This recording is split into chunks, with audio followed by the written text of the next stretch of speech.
ఈ రోజు మనతో కాంగ్రెస్ ఎమ్మెల్యే ఎన్ఎం శ్రీనివాస్ రెడ్డి గారు ఉన్నారు. సార్ ఆటకు స్పెషల్ గెస్ట్ గా విచ్చేశారు. సార్ అడిగి తెలుసుకుందాం, ఆటలో మీ ఎక్స్పీరియన్స్ ఎలా ఉంది సార్? ఆట కావచ్చు, అమెరికాలో ఉన్న తెలుగు ఎన్ఆర్ఐలతోటి నాకు దాదాపుగా 25 సంవత్సరాల అనుబంధం. తెలంగాణ ఉద్యమంలో ఇక్కడ మొదలు తెలంగాణ డెవలప్మెంట్ ఫోరం, ఆ తర్వాత ఆటాలోని సభ్యులు వీళ్ళందరూ కూడా సమిష్టిగా ఆ రోజు ఎన్నో రకాలుగా మాకు స్ఫూర్తినిచ్చిండ్రు. అట్లనే చాలా ప్రతి సిటీలో కూడా మనకు ఆ రోజు కలిసి పనిచేసిన అనుభవం ఉంది. ప్రతి ఆటా కన్వెన్షన్లో కూడా ఏదో రకంగా తెలంగాణ గురించి మాట్లాడటము, తెలుగు రాష్ట్రాల గురించి మాట్లాడటం, వాళ్ళ అభివృద్ధికి ఏం చేయాలన్న ఆలోచన ఇక్కడ ఉన్న తెలుగు ఎన్ఆర్ఐలలో ఉంది. ఈ సంవత్సరం జరిగిన ఆట చాలా మంచిగా జరిగింది. చాలా రోజుల తర్వాత అందరినీ కలుసుకున్నాం. దాంట్లో పాత ఉద్యమకారులు ఉన్నారు, తర్వాత కొత్త ఎంటర్ప్రినర్స్ అయ్యి మంచిగా సెటిల్ అయిన వాళ్ళు ఉన్నారు. సో చాలా ఆహ్లాదకరమైన వాతావరణంలో 2 రోజులు జరిగింది. నాకు ఇది స్పెషల్ ఆట ఎందుకంటే నేను మా నియోజకవర్గంలో కావచ్చు, తెలంగాణ రాష్ట్రంలో ఎడ్యుకేషన్ మీద చేస్తున్న పనిని, అంటే ఇప్పటిదాకా చాలా ఒక రకరకాల మోడల్స్లో గవర్నమెంట్ స్కూళ్ళల్లో పనిచేస్తున్న పిల్లలకి విద్యా ప్రమాణాలను పెంచడానికి మేము ఏదైతే కృషి చేస్తున్నామో, అక్కడ గుర్తించినో గుర్తించలేదో కానీ ఇక్కడ ఇన్ని వేల మైళ్ళ దూరంలో ఉన్న ఎన్ఆర్ఐలు మాత్రం గుర్తించి నన్ను ప్రత్యేకంగా ఆహ్వానించి కమ్యూనిటీ సర్వీస్ అవార్డు ఇవ్వడం అనేది చాలా సంతోషకరమైన విషయం.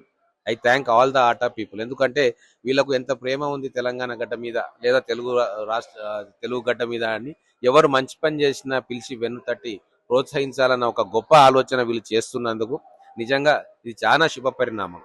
అయితే ఈ ఆట వేదిక పైన ఎంతో మంది నేను కలుసుకున్నా.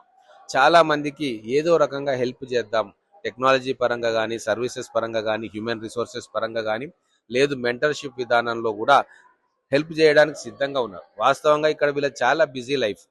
మార్నింగ్ వెళ్తే మళ్ళీ సాయంత్రం ఆఫీస్ అయిపోయిన తర్వాత 2-3 గంటలకు ఇల్లు చేరుకుంటాం. అయినా సరే మా మాతృభూమి, మేము పుట్టిన గడ్డ, మా తల్లిదండ్రులు నివాసం ఉంటున్న గడ్డ, ఏదో ఒకటి మా పిల్లలకు చేయాలి, మేము బెనిఫిట్ అయ్యి ఇక్కడికి వచ్చి మంచిగా ఉన్నాము, కానీ మా పిల్లలు ముఖ్యంగా గ్రామీణ ప్రాంతాల్లో ఉండే పిల్లలకు మా వంతు సాయం చేయాలని చెప్పి తపన చాలా మందిలో ఉంది. అది చూస్తూ ఉన్నా. నిజంగా వాళ్ళ ఆలోచనకు హ్యాట్స్ ఆఫ్ చెప్పాల్సిందే. అక్కడ ఉండి రోజు చూస్తున్న వాళ్ళు కూడా స్పందిస్తలేరు, కానీ ఇన్ని వేల మైళ్ళ దూరంలో ఉన్న ఎన్ఆర్ఐలు, ముఖ్యంగా మన తెలుగు రాష్ట్రాల ఎన్ఆర్ఐలు ప్రతి సమస్య మీద వాళ్ళు స్పందిస్తూ ఉన్నారు. అంటే రిసోర్సెస్ ఎన్ని ఇస్తున్నారని కాదు, స్పందన ఉందా లేదా అనేది చాలా ముఖ్యం.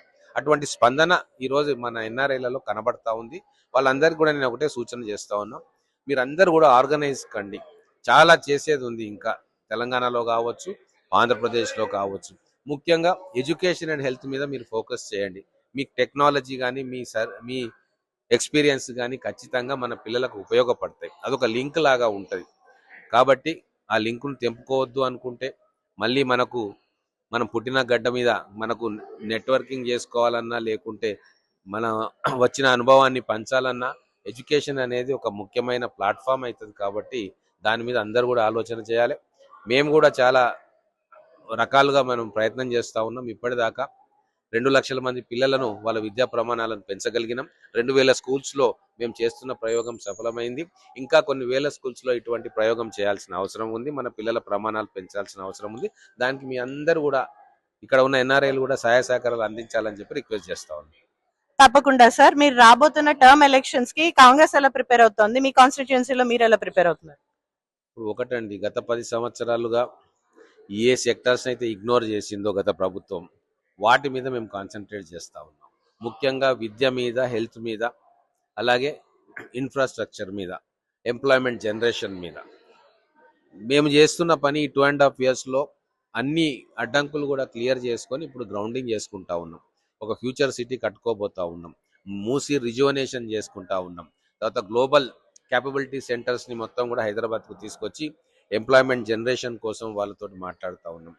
పాడుబడ్డ, మూలన పడేసిన ఐటీఐలను రివైవ్ చేసి వాళ్ళని అడ్వాన్స్ టెక్నాలజీ సెంటర్గా కొన్ని వేల మందికి అక్కడ స్కిల్ డెవలప్మెంట్ ట్రైనింగ్ ఇస్తూ ఉన్నాం. స్కిల్ యూనివర్సిటీలు పెడతా ఉన్నాం, స్పోర్ట్స్ యూనివర్సిటీ పెడతా ఉన్నాం. ఇట్లా అన్ని రంగాలలో నెక్స్ట్ జనరేషన్ కోసం ఆలోచిస్తుంది కాంగ్రెస్ పార్టీ, నెక్స్ట్ ఎలక్షన్ కోసం కాదు.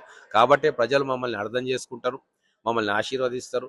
మొన్న జరిగిన లోకల్ బాడీ ఎలక్షన్స్లో కూడా మా యొక్క తాపత్రయాన్ని, మా యొక్క సంకల్పాన్ని ప్రజలు అర్థం చేసుకున్నారు. కాబట్టి దాదాపుగా 80-85% మమ్మల్ని, మా క్యాండిడేట్లను ఆశీర్వదించి గెలిపించిండ్రు. రాబోయే ఎలక్షన్స్లో కూడా మా ముఖ్యమంత్రి రేవంత్ రెడ్డి గారు యువకుడు, రోజుకు 16 గంటలు పనిచేసి సత్తా ఉంది.